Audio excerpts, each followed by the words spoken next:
Taf kemm daħħal il-gvern iktar nies miegħu? Dik jgħidu ilu wkoll daw il-negozjanti li tissemmi ta' xejn intaqa' ma' ħafna magħhom. Mela dak kien hemm xi 40,000 u f'daqqa waħda il-gvern żied b'xi 15,000, 20,000. Taf x'qed ngħidu illi imqabblin ma' diversi pajjiżi, il-proporzjon ta' nies li daħlu mal-gvern għal vot u għal xejn iktar, mhux għax għandna bżonnhom, huwa ta' 10%.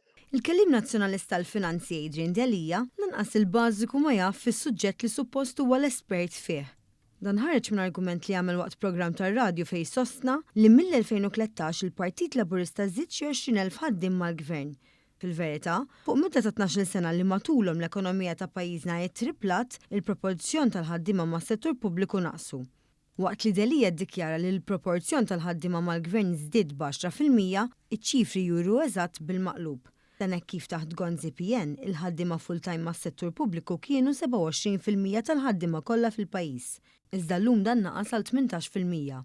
9% inqas, anke jekk minn dak iż-żmien is-servizzi offruti mill-Istat kibru b'mod sinifikanti. Fl-2013 il-ħaddiema mas-settur pubbliku kienu jlaħqu ftit inqas minn 43,500.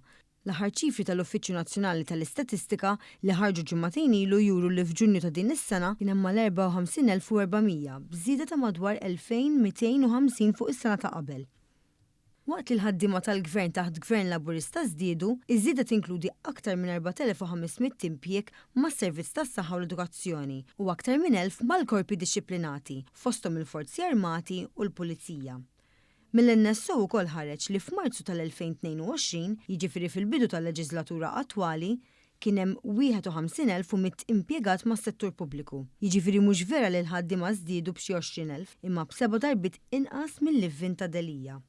U anke hawn waqt li Delija sostna li żieda fl-impjegati pubbliċi kienet biss biex il-Partit Laburista jakkwista l-voti, l-NSO jikkonferma li minn din iż-żieda kien hemm mal-1200 ħaddiem fis-saħħa pubblika u l-edukazzjoni. Sa dan it-tant il-kellim nazzjonalista wkoll iddikjara li l-argument tiegħu hu bbażat fuq dak li jgħidu l-ekonomisti fil-pajjiż. Avolja studju tal-kap ekonomista tal-Bank Ċentrali Dr. Aaron Gregg li ħareġ aktar kmieni din is-sena ikkonferma li mhux veru kien ikollna bżonn ħafna inqas barranin kieku l-impjiegi mas-settur pubbliku baqgħu l-istess.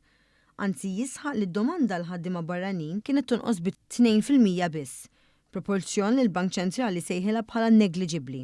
L-istess studju jisħaq li kważi nofs iż-żieda tal-ħaddiema fis-settur pubbliku kienet dovuta għal ħtiġijiet fil-qasam tas-saħħa, inkluż fil-kura tal-anzjani u għall-edukazzjoni.